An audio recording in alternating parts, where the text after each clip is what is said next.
With the Attribute 4 event coming to a close, there's one last deck I want to try out before it happens, and that is the traditional Yuumi Control. Now, it's been a bit of a rocky journey in terms of using this deck. We've had to make quite a lot of changes to it as we're playing it, and still, even now, it's a bit iffy, right? So I'm not sure if it's just my inexperience and I'm making mistakes. There are, of course, situations where I'll be making mistakes or at least questionable plays, which I will take you through in the gameplay and tell you sort of what happened, what should have happened, blah, blah, blah.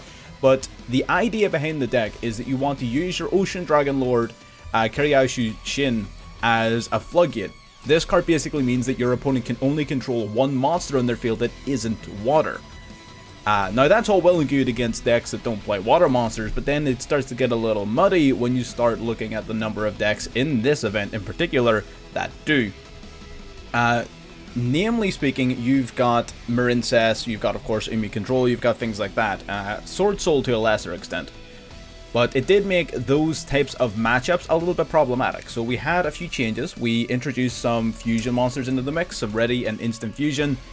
So we can get our sea monster Theseus, which is a tuner that we can basically special summon for free to enable us to go into a whole synchro package as well as some exceed packages that will hopefully open up the game for us, and in some situations they do. There are some clashing packages. I don't know fully what direction we're going to take the deck in, so this isn't a deck profile. This is more of a catalog of a journey of learning more so than anything else, so you can watch the plays, see what's good about it, what's bad about it, good plays, bad plays, examples of both. And if you feel like you want to pick the deck up, because it is relatively inexpensive, the only core card that's a UR is this one, the Ocean Dragon Lord. Everything else, all of these other URs, they are not core, so it is relatively cheap. It's another thing that you can put in your arsenal if you have a few UR credits lying around. So if you guys want to pick it up, innovate upon it yourselves, or even just stay tuned until we come back at this with an updated deck profile, which we will hopefully at some point do, although the ranked ladder being filled with tier elements isn't exactly the place for it because they do naturally play water monsters. But either way, we're going to dive in, we're going to see if we can, again, dive into the replays, see what we can learn. Like I said, this isn't going to be a deck profile, it's more just going to be a little catalog of learning. But if you're interested in that sort of thing, or if you're more interested in the deck profiles that we do, like the one that we did yesterday on Thunder Dragons, stick around, subscribe to the channel, like the video if you do enjoy, and yeah, let's get in. Alrighty, getting into game one here. This is going to be a rather straightforward one, where we open up everything that we need and everything works out and is great. So the electric jellyfish, we recently saw this in another video that we did here. We're just going to set up our plays and I'm going to talk us through it. Right, so this is the idea. We're going to be able to activate this from the graveyard using our Sea Stealth attack. Now what does this board actually do? Right, so first of all, Umi is going to be on the field, which is going to boost our attack and defense by 200, that's whatever. While Umi's on the field, we can use our electric jellyfish. This has a once per turn Omni Negate. Our Ocean Dragon Lord prevents him from controlling more than one monster that is not water, which is a huge floodgate, very, very powerful against any non-water deck. Sea Stealth attack provides us from targeting protection, so if one of their monsters that isn't a water monster, they can't target our monsters with their effects. And lastly, our Sea Stealth attack means that we can banish one of our water monsters until the end phase to protect all of our back row cards.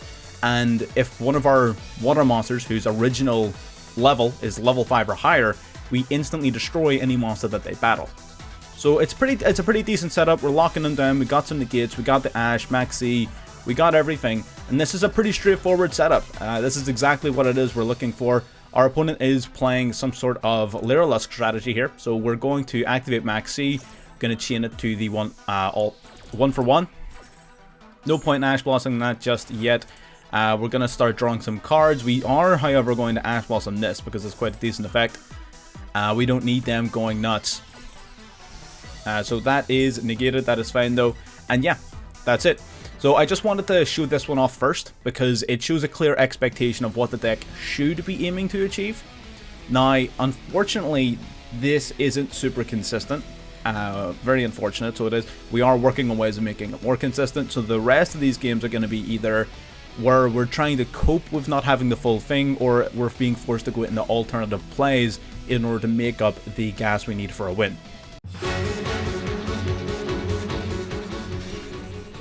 Alrighty, getting into game 2 here, this is going to be an example of a game where we have a very different situation.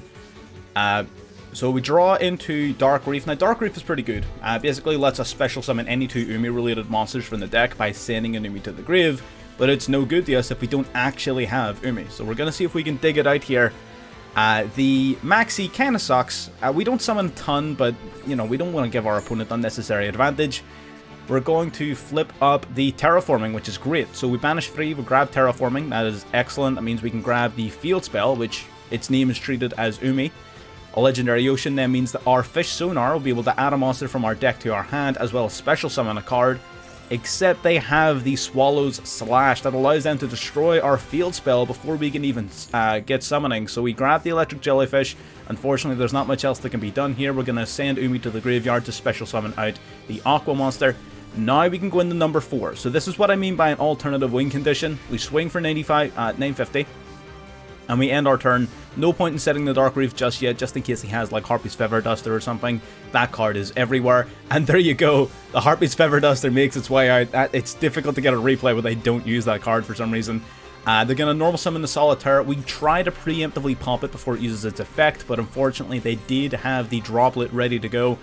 Now, Stealth Kraken, you're going to see in a few moments here, it changes all monsters on the field to water, which in some circumstances can be helpful, but in others it's detrimental.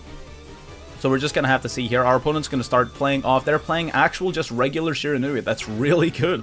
Love it. They're going to Synchro Summon off into the Shogun Saga. Shogun Saga is about to get big. He's going to banish the Samurai from the graveyard, boosting himself up by 2500, reducing us by 500. Swinging in for 5,000 damage over our Kraken, but when it's sent to the graveyard, it will summon out 2 Spawn. We're going to equip onto it an Exceed material each from the graveyard, and then he's going to have to pass his turn basically back to us. He's got nothing else he can do. Now, the Spawn are actually quite decent, but unfortunately, our opponent is just ready for it. We banish our Mermaid from the grave to try and grab back our Yumi, but he's simply able to tribute off his Spirit Master to pop both our Spawn. Really unfortunate.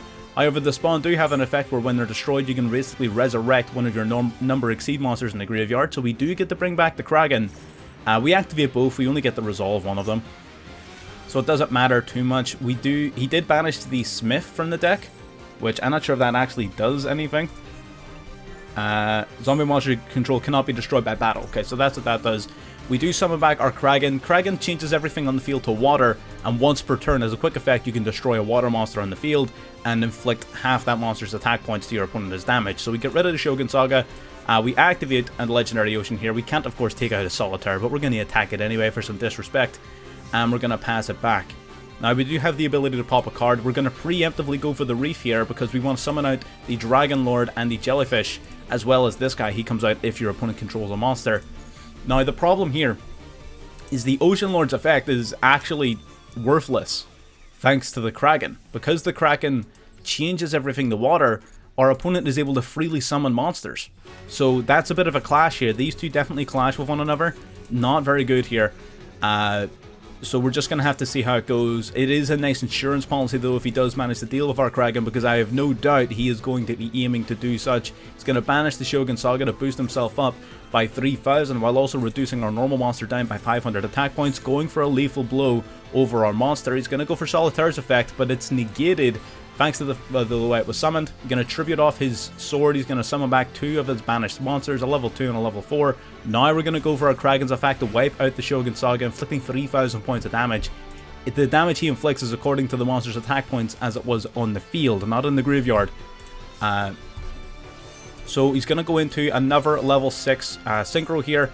I don't believe he has the ability to extend very much further. The Samurai Saga will be shuffling back into his deck one of his monsters, switching all of ours to defense, which is actually good for us.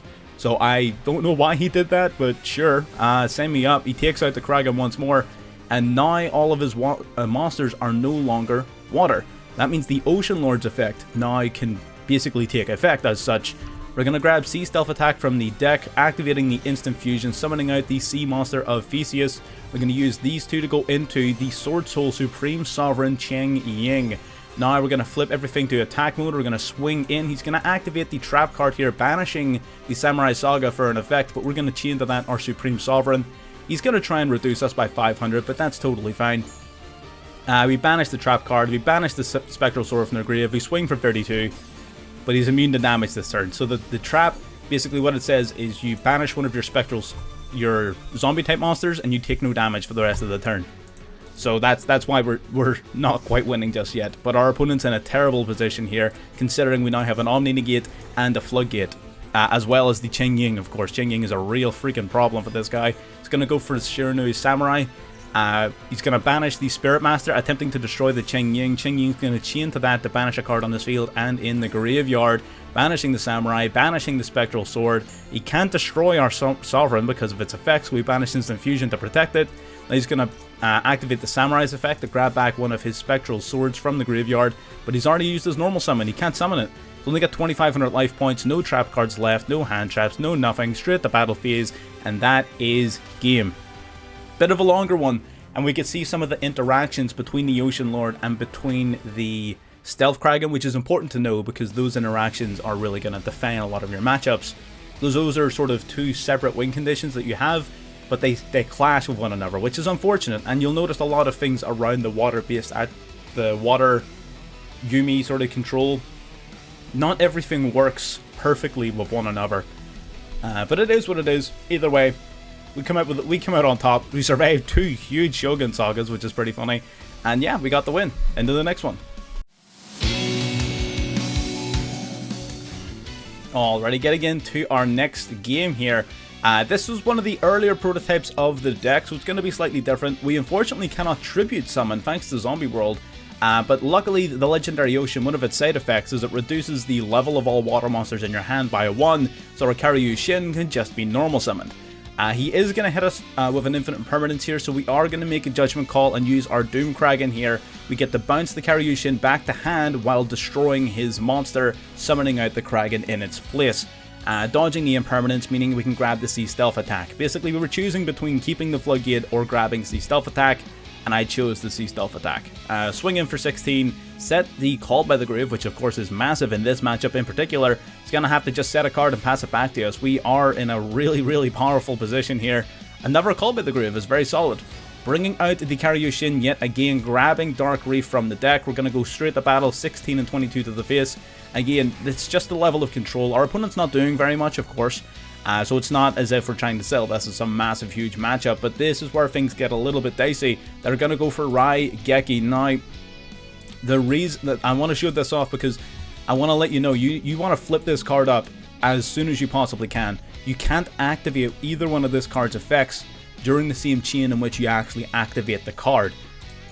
So we flip it up, but we can't use its effect, which is rather unfortunate. It is unfortunate, of course. So it does nothing to protect our monsters, and off they go. End phase. Now we're going to use our Dark Reef, sending the Stealth attack, summoning out a brand new copy of both, as well as the normal monster. We're going to use the Stealth attack in response to Enma's Judgment. I've not seen that card used in a zombie deck, unironically, but we are able to dodge its effect thanks to the Stealth attack. We simply bring our monster back, and here we are in control of the game yet again. Our Karyushin, of course, searching our deck again. We grab Rage. We ended up cutting this from the deck, but whatever. In this particular matchup, we were still playing it. We're going to switch to attack mode here. We had more than enough to go for game, so we just swing. But he's got the Power Struggle set to the field, reducing us by 1,000. But again, he doesn't have anything really that he can draw to win in this game, and I'm pretty sure he realizes that. And away he goes. Yep. Scoop City. So that was a slightly older version of the deck. But again, it just goes to show the control, the recursion and everything, as well as that little Sea Stealth attack thing. You need to get that card face up as soon as you possibly can, because too many times I've lost games because it was set when it needed to be active. It's as simple as that. Just activate it as soon as you possibly can. Let's get into the next one. Alrighty, getting into our final game here. Our opponent's going to go first. We're not exactly in a great position here with this hand, but we do have the maximum C, so we should be able to get something at least going. At least protect ourselves. So he's going to grab a card from his deck, reviving the Beast King Barbaros. What a freaking card. Haven't seen that in years. Barbaros is damn cool, but in this situation, it's just a recurable beater. Activating Vernus Life Corolla. What does Venus Life Corolla do? All Earth monsters you control are treated as Vernus Life. Once per turn, if you discard Avernus Life, you don't need to discard anything else, which is really freaking good. So that is awesome. We are going to imperm that little bear. His bear was basically attempting to double up the attack points of Avernus Life monster and until the end of the turn. So yeah, he was going to double up the Barbaros' attack points, swing for like 6,000 damage. We didn't really fancy that, and considering Imperm doesn't stop any of the Avernus Lives in the graveyard, there's no real sense in allowing that to go through. He ended up not going to battle phase anyway, so it didn't really matter too much. We're going to go Legendary Ocean here, normal summoning the Karyu Shin. That's going to force him, before anything else, before he can negate, before he can activate anything, he's forced to comply with the new game state, which is him only being able to control one non-water monster. So he chooses to send the Avernus Life to the graveyard. He does imperm us here, so we don't get to search our deck, unfortunately. We're going to activate anyway, just, I don't know, because... Ready Fusion then, paying 1,000 life points, bringing out the Sea Monster of Theseus, Exceed summoning into the Stealth Kraken. Stealth Kraken then popping the Barbaros, inflicting 1,600 points of damage, setting 2 and swinging for 21. So the Kraken is basically going to allow us to pop a monster once per turn, and considering his current situation for card advantage, that's a pretty good spot. This was another situation where, again, having the Sea Stealth attack face up would have been useful, but I don't think I would have used its effect anyways. I would rather have the materials on the Kraken, or at least I would if I remembered how the Kraken worked. In this game, this is a bit of an embarrassing one. The Kraken, of course, is going to get targeted and destroyed by the Pancratops. That is just fine, whatever. In this game, I had forgotten to put the spawns into my deck. I had forgotten to put the spawns in, so we don't summon anything off of Kraken's destruction.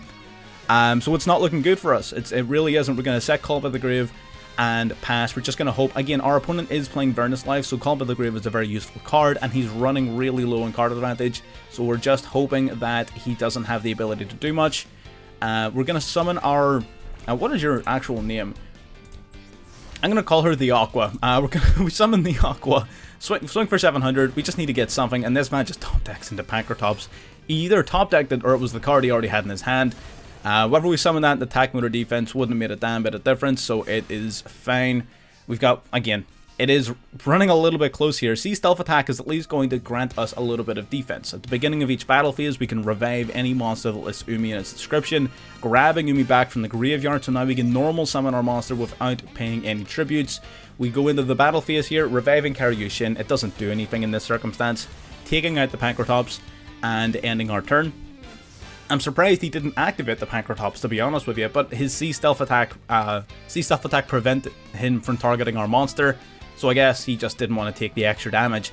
Now we can use our Call by the Grave to prevent him from using his Avernus Life to revive a monster back from the graveyard, buying us even more time. Again, we just need basically any monster, and we win.